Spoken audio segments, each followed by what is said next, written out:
Ada handphone di kepala saya. Setiap malam, setiap kali saya membuka buku-buku itu dan setiap kali saya mencoba kusyuk membaca, tiba-tiba terdengar suaranya. Ini terjadi sejak ayah membuat peraturan baru di rumah ini. Melarang handphone di malam hari. Dan saya harus menyerahkan benda pujaan itu pada ayah. Lalu saya akan duduk di bangku itu dan menghadapi buku-buku yang bisu dan tak asyik itu. Sampai saya tertidur. Ibu atau ayah, mereka seperti tentara jaga malam, akan datang ke kamar ini setiap 1 jam sekali untuk memastikan bahwa saya masih membaca sebelum pukul 10 atau 11 malam. Dan pintu itu tak boleh saya kunci sebelum jam tidur tiba. Ini peraturan kedua.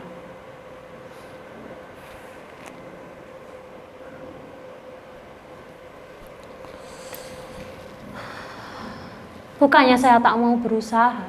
Bahkan segala daya dan upaya sudah saya kerahkan agar saya bisa membaca dengan kusyuk dan bahagia. Tetapi herannya, itu tak juga menambah semangat dan gairah saya dalam membaca. Dan kalaupun berhasil, itu mungkin hanya bertahan 10-15 menit saja.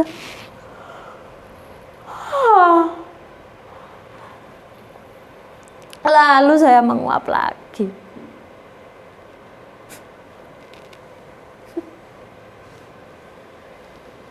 Kalau saja mengubah diri ini bisa serenyah ceramahnya Mario Teguh, mungkin saya nggak akan menderita seperti ini lagi. Apa? Nggak percaya kalau saya ini lagi menderita? Apa nggak kelihatan dari raut wajah saya ini? Dari mata saya, hidung saya, mulut saya, nafas saya, getar suara saya, semua dari diri saya ini. Ini bukan acting. Ini real. Nyata. Saya ini memang menderita. Nggak percaya. Nggak percaya kalau saya ini lagi dibully, sepi, dan dikepung sedih. Sekarang saya tanya, siapakah di antara kalian ini yang mau dan mampu berpisah dengan apapun yang berharga tanpa merasa hampa? Ada yang bisa nggak? Nggak ada kan? Nggak ada kan? Nggak bisa. Apalagi saya. Handphone itu penting. Penting buat hidup saya.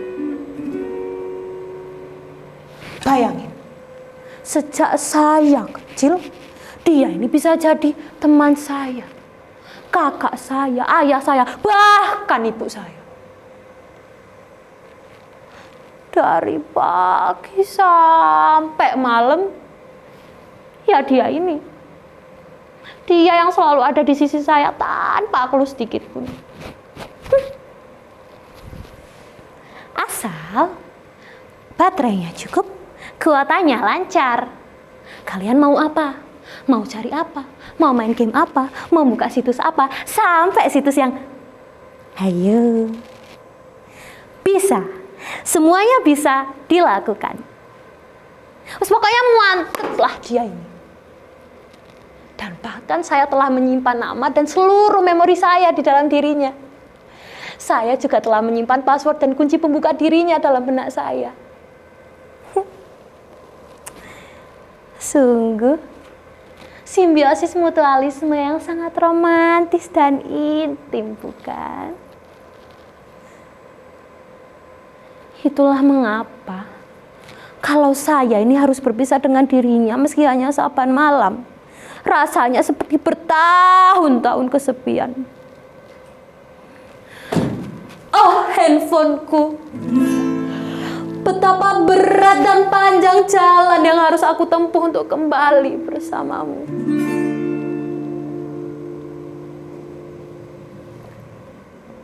Sejak pertama kali saya tahu membaca dan menulis, saya telah menuliskan nama saya dalam dirinya. A, R, I, Y, A, N, I. Ya memang, saya memang pernah berganti-ganti partner.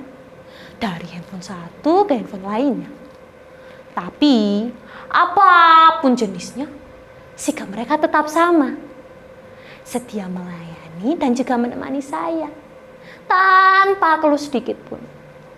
Ya, nggak kayak yang itu tuh. Pimpinan bisa semakin baik atau malah semakin anjlok mutunya. Lah kok ngelantur. Jadi gimana? Masih nggak percaya kalau saya ini lagi menderita? Gini loh, saya ini dihadapkan dengan dua keadaan sekaligus.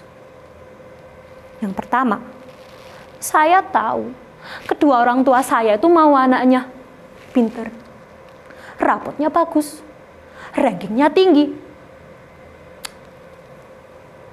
Ya tapi gimana ya?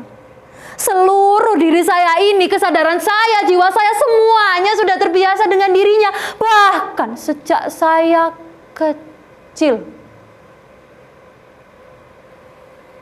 Sebelum ada peraturan ini, saya terbiasa tidur dengan dia rebah di dada saya.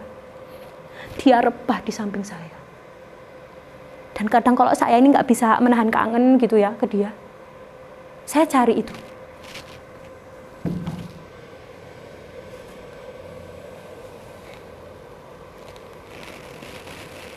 Casingnya. Saya peluk dia. Saya belai-belai, saya elus-elus. Oh, lulu. Lalu saya teringat masa-masa dramatis kami. Ketika ia menjadi lemah dan kritis, lalu saya dengan paniknya mencari tempat. Aduh, di mana ya? Untuk ngecas. Pokoknya nggak ada yang lebih menyenangkan dari mendengarkan renyah dari yang suaranya.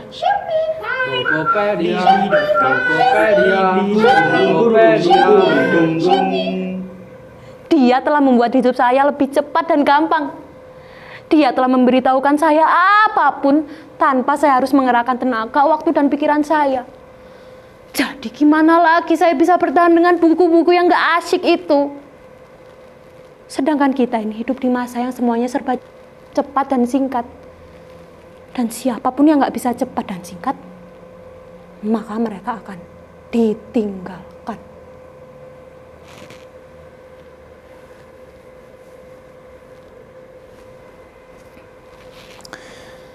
Ya memang. Saya memang pernah hampir berhasil tidak terlalu bergantung pada dirinya. Lah kok di suatu hari saya memergoki kedua orang tua saya itu dengan intim dan asyiknya memainkan handphone mereka.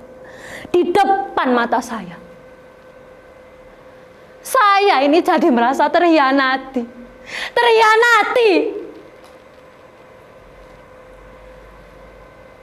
Dan sejak saat itu, kemampuan saya untuk jauh dari dirinya hilang. Kini dia ada di kepala saya, di denyut jantung saya, dan saya teramat dalam mencintainya.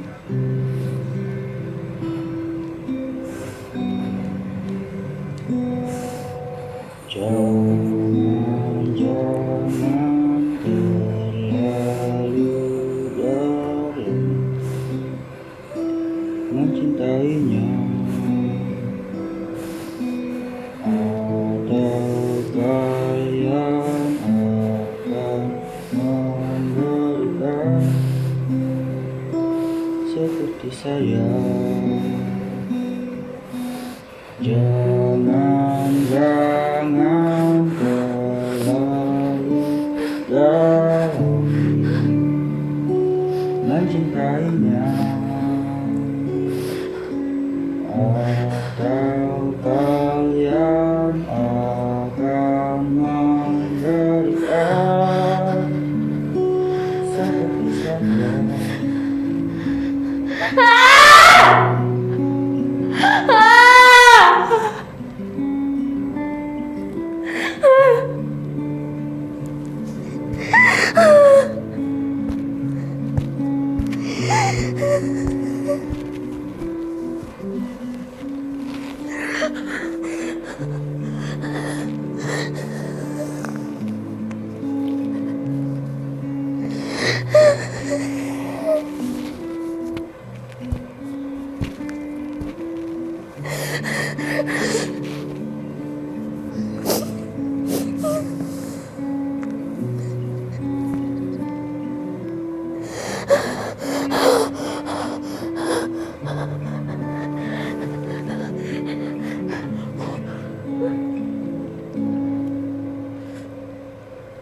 Begitu berat dan panjang jalan yang harus aku tempuh. Tetapi inilah yang harus aku lakukan untuk menemukan kelahiranku kembali.